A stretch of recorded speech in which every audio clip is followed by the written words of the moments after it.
Life is a winding road, no telling where it goes.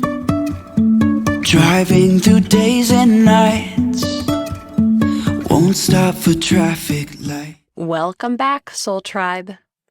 My name is Joelle Fawcett, and I am your host and founder of the SoL Method. And our mission here at the SoL Method is to be your guide to heal from the past, be at peace in the present, and create a future you love. And welcome to episode 9 of the SoL Method podcast, which is titled How to Lose a Guy or Girl in 10 Days. So, this episode and the one to follow are going to be a little mini series where we are going to cover 3 steps in manifesting a romantic relationship. And this can either be for those of you who are single, manifesting a new relationship in your life, if that's something you're interested in, or for those of you who are already currently in a relationship, this can be about re-engaging into that relationship and showing up at a higher level. Okay, so it can apply all across the board. Just because you're in a relationship right now doesn't mean that this doesn't apply to you too.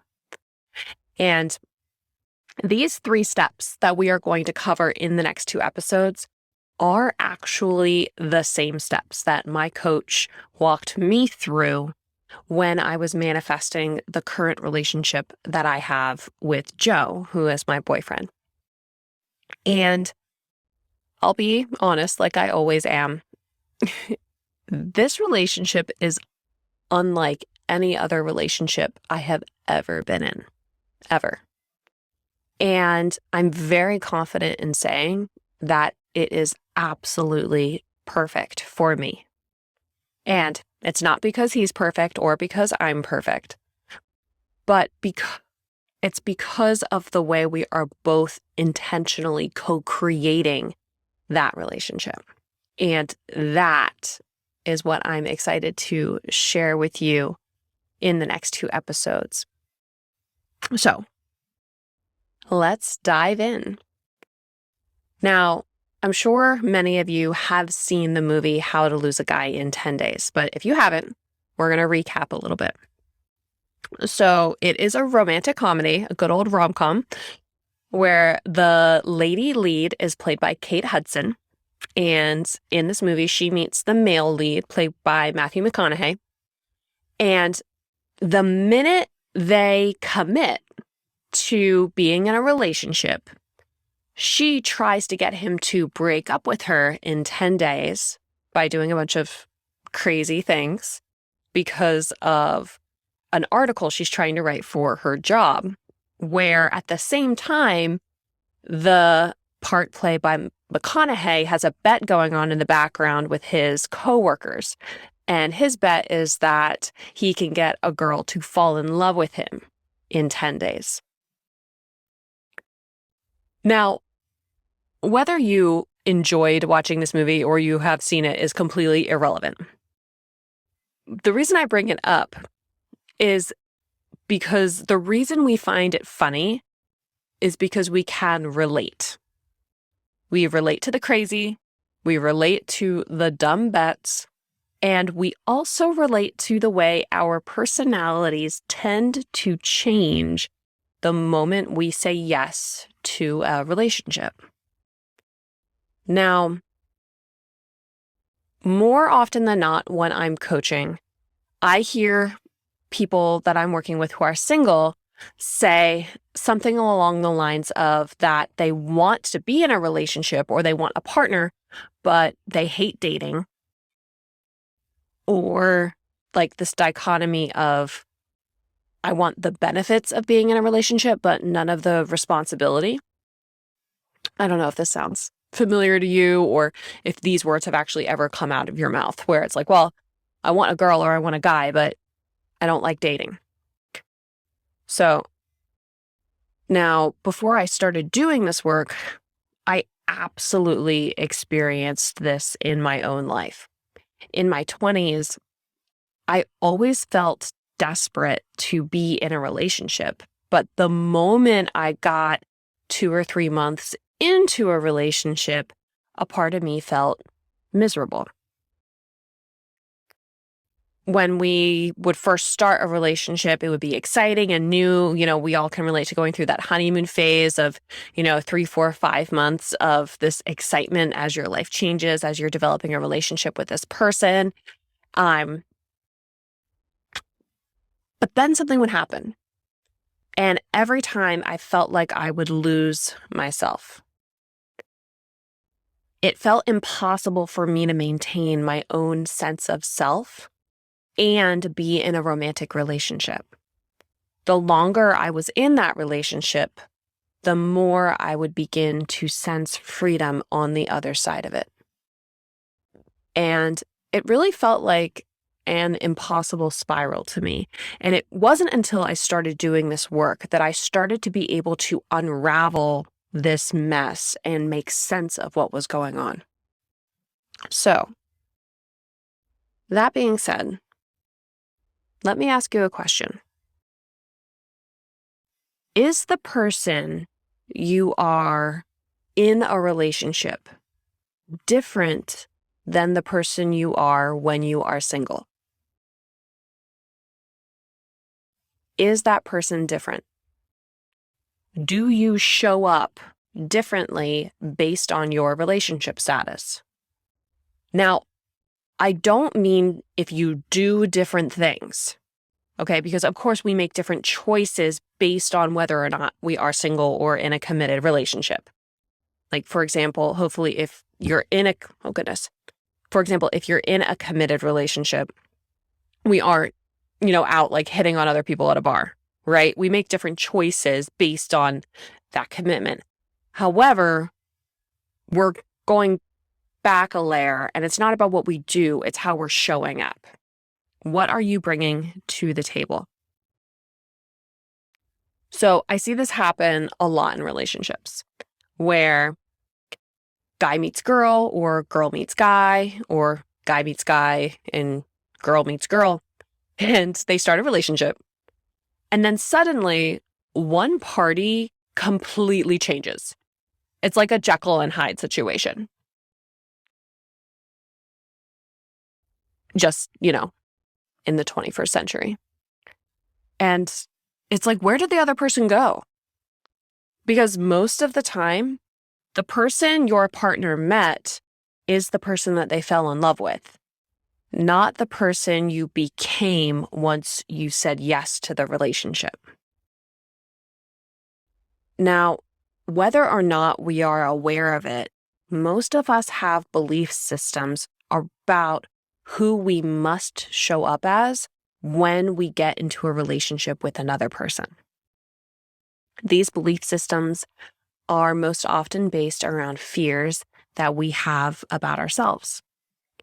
And I'm sure we can all relate to the experience of hiding parts of ourselves that we consider to not be so great when we are interested or interacting with someone else. Like, we don't really need to have the conversation about the billions of dollars spent in America on making this look nice, right? And we do it in a lot of ways. From, like I mentioned, the choices we make about our appearance, the pieces of our lives that we share with our prospective partner. We want to put our best foot forward and feel confident when we are entering the dating scene. And let's be clear, there is nothing wrong with that. However, showing up confidently is very different than putting on a facade out of a need to hide. One, the confidence comes with the energy of self-love, authenticity, and groundedness, where the other one comes with anxiety, fear, and often frustration. And a lot of times we confuse these two things. We think that hiding is confidence, when in reality, it's not. So, kind of to peel this back a little bit, one of my biggest pet peeves is when I'm told by men or women, and I've heard this from both, that I wear makeup because I'm ashamed or I feel like I need to hide or that I have a bad self-image or blah, blah, blah, blah, blah. And often it's laughable because those of you guys who know me, you know that it's nearly impossible for me to hide my personality. It's there. Everyone knows it. Everybody can hear me talk and laugh, let alone notice my personality, right? Now, if somebody actually says this to me in public, I'll usually respond with something like, thanks for sharing, because I'm really just not interested in that conversation. It's none of their business. But between you and me, let's not get this situation twisted in any way. Just because someone takes pride in their appearance, because they take pride in their health, because they wear 5-inch heels and wicked eyeliner, doesn't mean their self-image is in the toilet or that they have fear-based belief systems. It just means that they have pride in their appearance and they like 5-inch heels. That's it. Whether these actions are being manifested out of confidence or out of fear isn't anyone's business but that person's. And you need to assess that for you, right? So, moving on. Now, when we show up in a state where we have a lot of fear-based belief systems, or like I talked about in episode 3, the ego's tiny mad ideas, we always will show up in this state of separation and fear. This is when we meet someone and we are an inauthentic version of ourselves. So some examples of this.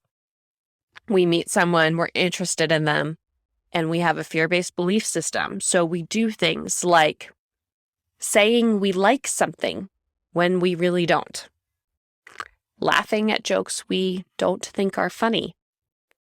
Saying yes when we mean no. Or no when we mean yes. And we've talked about this before. Or when we overextend ourselves. So this could be overcommitting, oversharing, overspending your time, or neglecting your own personal needs. Right? Those are all ways that we choose to show up inauthentically out of fear. Now, when we do this, we really are setting ourselves up for self-sabotage. Because even in the moment, being authentic can be really challenging if the basis of a relationship is built on inauthentic and false beliefs. Eventually, your authentic self will surface, or you will be miserable. And that's what I used to experience, where I showed up inauthentically to so many relationships. And before long, I would start to feel unhappy because I wasn't being my true self.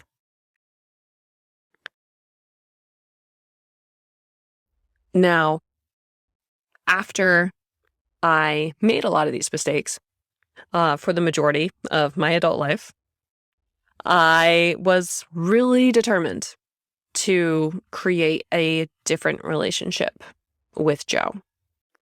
And interestingly enough, the first topic that this came up around in our relationship was about yoga.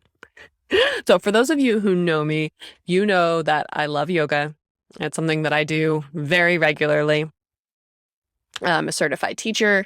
I love attending and teaching class. And the fact that I have been committed to my yoga practice for the past 4 years is a part of what drew Joe to me. He likes this about me, just like your current or future partner will like the unique things about you, right? And now early on, when we were getting to know each other, I was joking with him about doing yoga, and immediately I felt his energy shift. And he seemed kind of unsure about how to respond. But then he got out and said, "It's really not my thing." And at this, I smiled. And I said, "Awesome. It's mine. You do you." And that day, we made the commitment to each other. And this was probably only a few weeks into our actual committed relationship.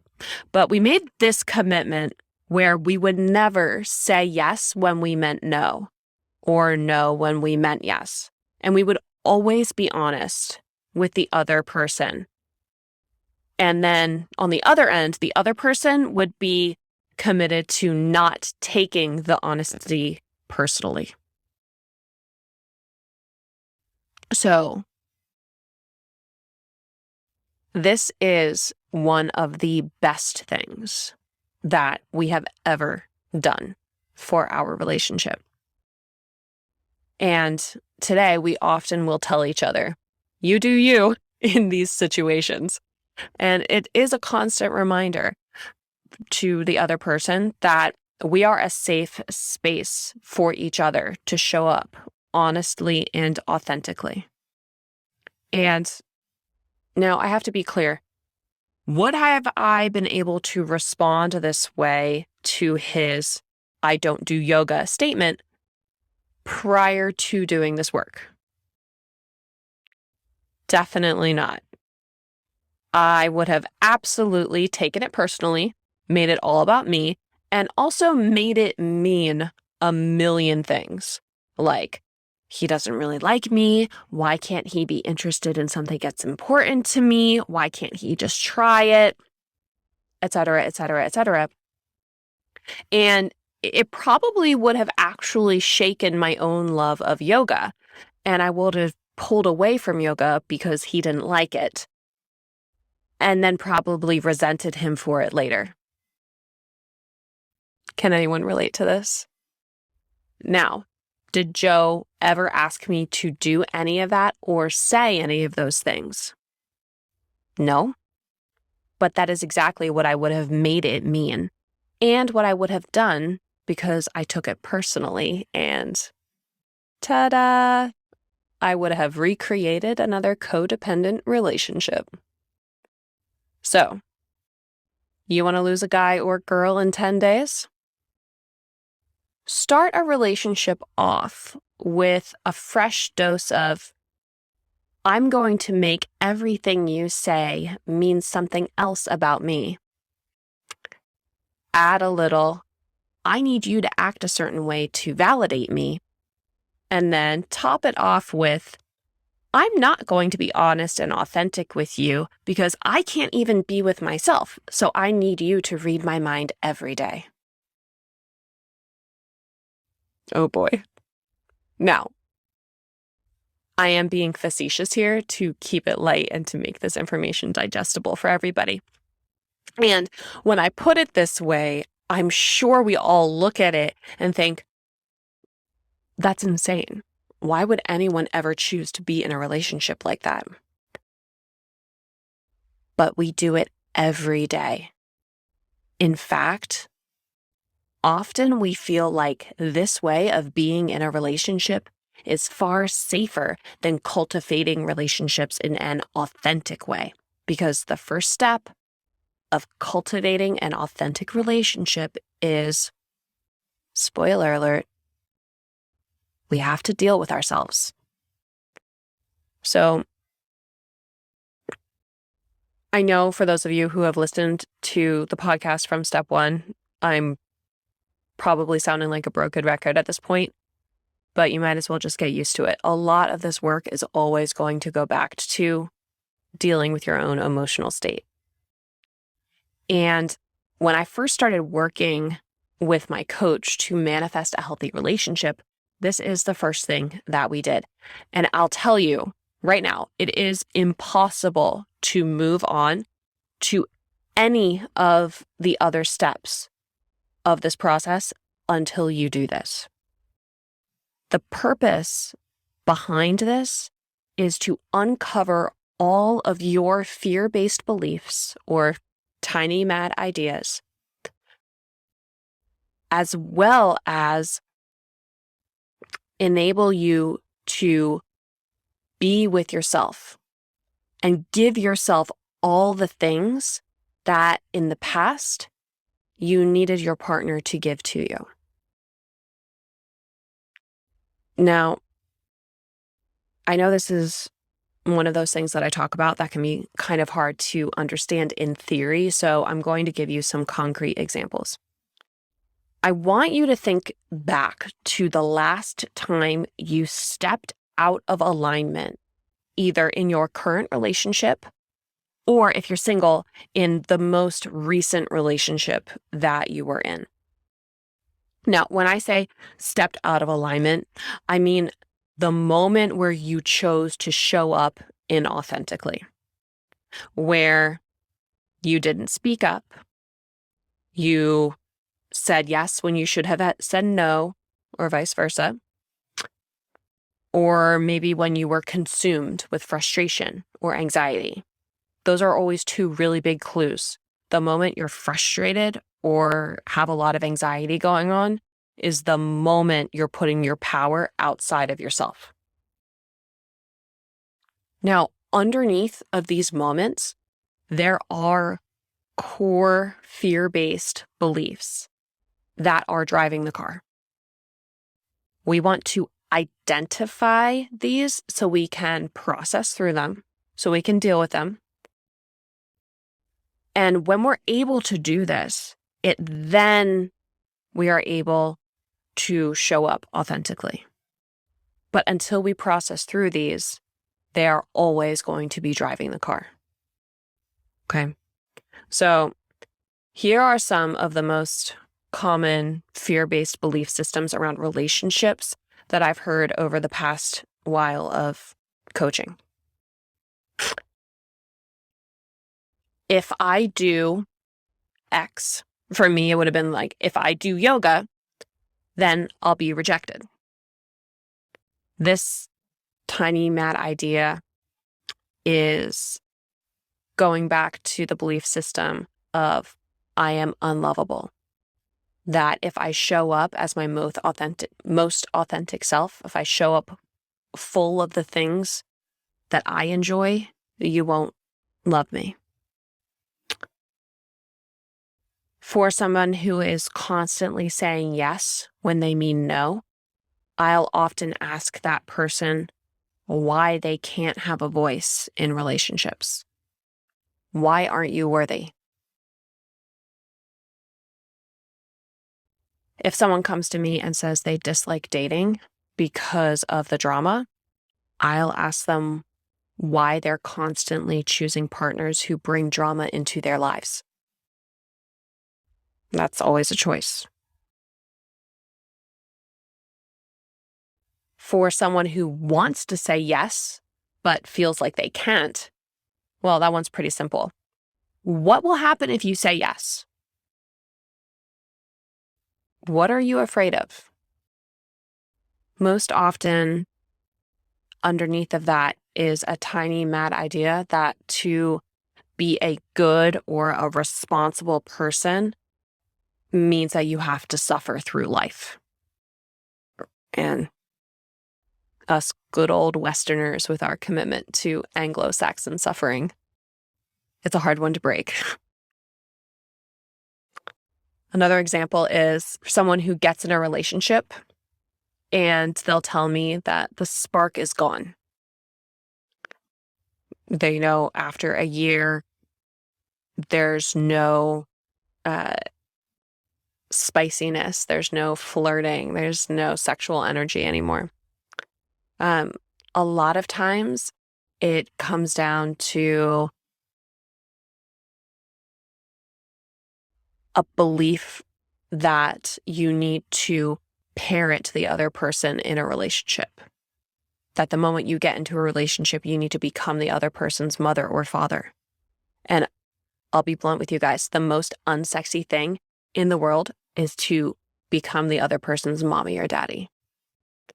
And ladies, I'm going to be really strict with you here because this is way more common for women to do instead of men. Not that it never happens with men, it does, but more often than not, this is the women. He or she does not need another mom. One of the fastest ways for you to develop resentment in a relationship is to become the other person's parent rather than their partner. The other person is a grown-ass man or woman. Treat them that way and expect them to show up that way in your relationship. And they will. So, what's going on for you around that? Where are you frustrated in your dating life? And please don't look at me and tell me that all the chicks are crazy and all the guys are assholes, right? The world isn't so terrible that you can't date. There is one common denominator in every relationship you've ever been in. And that's you. And as the old saying goes, if nothing changes, nothing changes. Far too often, I watch people not take responsibility for their part in a past relationship and then think that by changing partners that their relationship will change. And then they go on to recreate exactly the same issues in a relationship with somebody else. In the end, your best relationship has nothing to do with the other partner. It has everything to do with you. So now, when I was going through this process with my coach, I had a lot of really icky belief systems that I had to get rid of. I had core beliefs that I was unlovable, that I didn't belong, that my personality was too much, and also that I couldn't be a responsible person and be happy at the same time. And, looking back, it's no wonder that I showed up as a complete freak show in every relationship that I got in with all of that baggage, right? So once you unpack some of this, and I'm trusting that you're going to go through this and really look at how you're showing up in a relationship. And if you want help with that or support, please reach out to me. I would be happy to work with you in doing this and going through the process of releasing all of those core beliefs at that emotional level. And as we're doing this, the second half of this step is to start to give these things to yourself. All of your own emotional needs, such as feeling love, feeling worthy, trust, being happy, creating commitment, whatever it is that you need, you must complete these needs for yourself before you can show up authentically with anyone else. And if you don't, you will always be looking for your partner to fill these emotional needs for you, which always leads to codependent relationships. Now, whether you're wanting to recreate or reaffirm or up-level the foundation of your current relationship, or you're looking to start a new one, all of your relationships with other people start and end with your relationship with yourself. No one can give you what you do not give to yourself. So, let me ask you, do you love yourself? Can you look in the mirror and stare at your own eyes and tell yourself, I love you. Now, most of the time when I ask people this question, they immediately say, oh, yeah, sure. But when I ask them to look in a mirror and stare at themselves, they can get kind of uncomfortable. And that's because this isn't about loving the parts of you that are surface or loving the parts of you that you think are great. This is about loving your imperfections, your awkwardness, your humanness, and the darkest parts of your shadow. And I'm not going to lie to you, it isn't easy. Okay? This process that I'm going to take you through isn't always easy, and it can be uncomfortable, but that's okay, right? Change doesn't happen when we're sitting on the couch eating Twinkies. It's just a fact of life.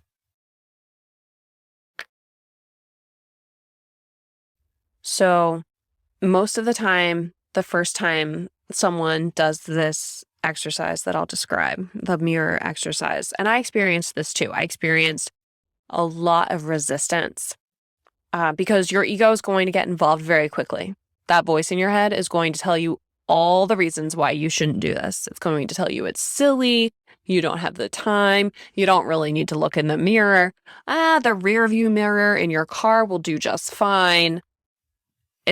Trust me, it's going to go there. And once you get in front of the mirror, it's going to get louder. But I'm going to ask you to do it anyway, to break through, because this exercise can be incredibly emotional and also incredibly healing. So this is what I want you to do. I want you to pick one of the emotions above that you've acknowledged that you need to fulfill for yourself, whether it's loving yourself, trusting yourself, that you're worthy, whatever it is. Just start with one. Okay? Find a time when you have 5 interrupted minutes. Not during your workday, not when the kids are running around. Interrupted minutes, just 5 of them. And those 5 minutes might feel like an eternity at first. But also don't let your ego talk you out of it because it's such a small amount of time, it's not going to matter. It matters. Find the 5 minutes. Find a mirror in your house where you can comfortably gaze into it. So a portable mirror where you can sit on the couch is a really good idea instead of like the bathroom mirror, right? I want you to start by taking 3 deep breaths, bringing the air all the way into your lower belly and long exhale to ground yourself. And I want you to look yourself in the eye. I recommend looking into your left eye, as that's the receiving part of our body energetically. But if you find yourself naturally gravitating towards something else, go with it. Maintain gentle eye contact and be aware of what comes up for you as you tell yourself what you need. For me, I started with, I love you. I love you. You're so loved. You are so loved. I love you. Over and over and over again. Really be aware of what comes up for you. Some people have emotions come up really quickly. Sometimes the emotions aren't always what's expected either. You know, we can expect ourselves to have a big emotional reaction of like sadness or tears or something like that. And sometimes it feels so awkward, you just start laughing, right? Just be with whatever comes up with for you. It's not a judgment, it's a process. The most important part is that you don't resist what comes up. If you do have uncomfortable really charged emotions come up for you that are that have a lot of sadness or anger involved with them, don't do what we normally do in public, which is where we like smush them back down. Don't do that. All right. I want you to allow them to come out. Okay, that's what this process is. We're allowing it to come out and to move through. We're going to witness them and release these emotions. And if you need help with that, you can use another technique along with the mirror gazing, such as tapping, or another technique that taps into that emotional place of our bodies. Do this for 5 minutes to start. And if you are in it and it is feeling like a good process for you the first time, you can stay with it longer. The most important part is that you stick with it for at least 5 minutes or until you feel complete. Give yourself all of the validation, the love, and the affirmation that you might have been looking for in the past from people around you. No more. You fulfill that for you. And to be real with you guys, I still do this. And my kids have started doing it too now, which is kind of cool because they see me. You know, I've processed through enough of the big emotions where when I look at myself in the mirror and tell myself how awesome I am and how much I love myself, I don't have a lot of big stuff come up anymore. But it's really cool to watch it rub off on my kids. But I'll stand in front of my mirror or pull out a stand mirror, put on some meditation music, and go deep into reflecting on my affirmation. And sometimes I'll be with myself for 30 or 40 minutes. And you want to let all of these positive emotions swell up inside of you. Let the junk come up, let it come out, and then let the positive fill your energetic being. I said in an episode before, the saying about the juice. And this is a part of that where, to recap for those of you who might not remember it or if you didn't hear it, one of the things my coach said to me when she was working with me way back, and it always stuck with me, is if you have a cup with juice in it and someone spills it, it's because you put the juice in the cup. Now, you can either have a cup full of traumatic emotions that have built up over the years, or you can intentionally fill your cup with love, worthiness, trust, and peace. That is completely up to us as individuals to be responsible for.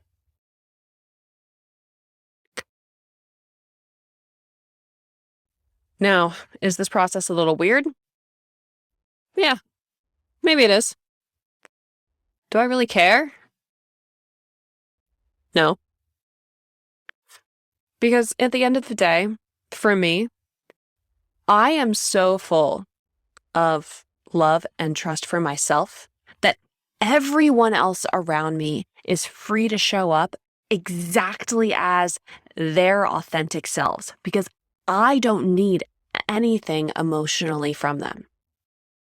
Could you imagine being in relationships with people where they have filled their own cup to a place where they're safe, where they're full of love and trust, and when you need support, you can go to them and they don't emotionally need anything from you, and also vice versa, where you're full of love and trust that when someone comes to you and needs support or needs help, you're not reacting to them anymore because You've put peace and joy and love into your space for you. That's the kind of magic that I'm talking about here. Now, on the subject of trust, I'm going to dive into this a little bit because with romantic relationships in particular, I hear often about how trust is such a big thing. And I have both men and women tell me about how they want to trust their partner, but they don't trust their partner's friends or the situation the partner is in, the environment, et cetera, et cetera. Or they'll say flat out that they don't trust their partner to be faithful in a relationship because of X, Y, and Z, right?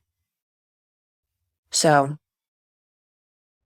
I want everyone to listen to me very closely about this.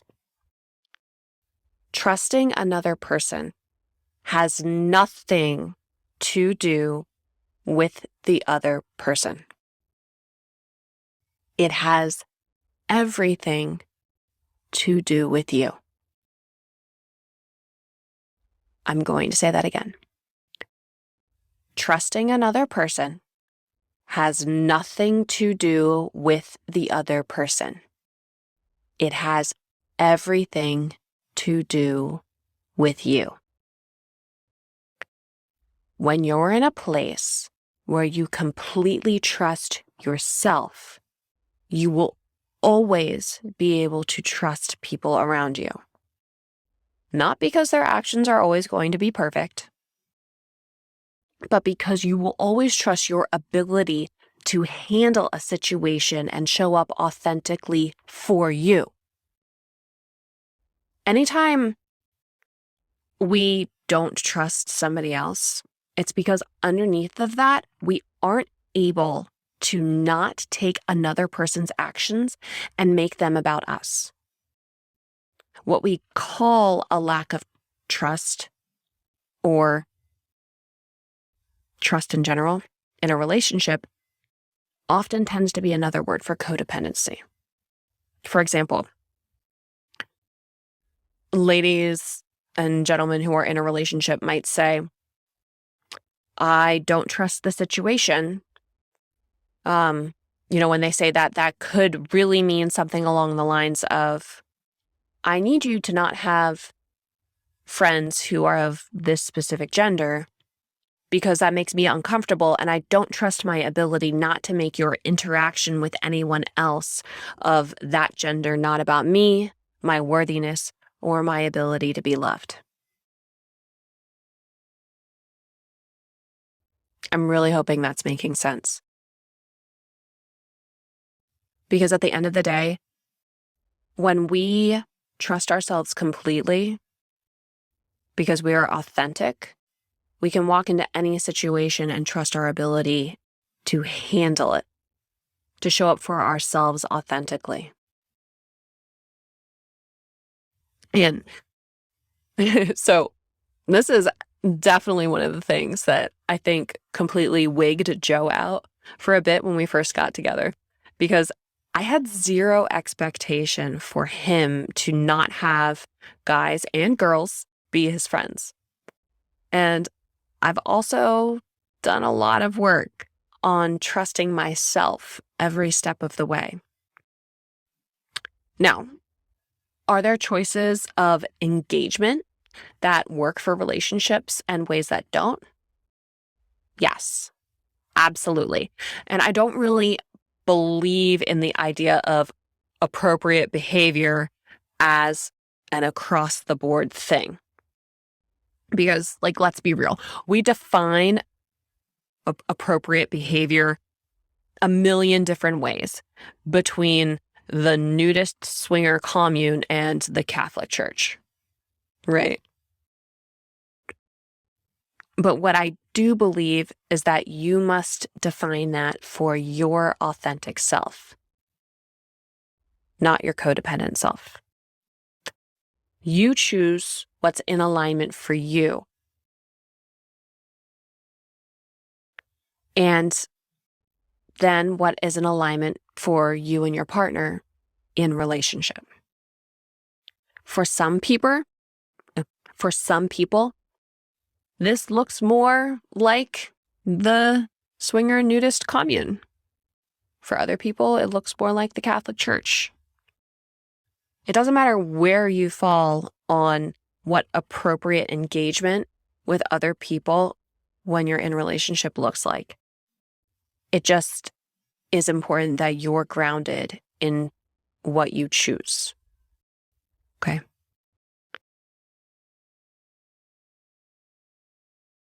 Now, we've covered a lot, and in the next episode, we are going to move on to steps 2 and 3 of this process. But I want to stop here because this step is so incredibly important, and it can take some time to process through our own belief systems about how we show up in a relationship, as well as begin to give ourselves all of those emotional needs that previously we may have depended on a partner to give us. So at that, I'm going to pull this episode to a close. I really would love to hear from you. How are you feeling? Did this bring some things up for you? I would love to hear if you are willing to try the mirror exercise and what that gives to you, what that brings up for you. And I really hope it becomes a positive experience for you. And as always, if you would like support, if you have questions, or if you'd like to work with me, please let me know. You can hit me up on the SoL Method Facebook page, which is at the.SoL.method yoga, or go ahead and shoot me an email at Joelle, Joelle, at the.SoL.method.com. You guys are amazing. And I'll talk to you soon. Until next time.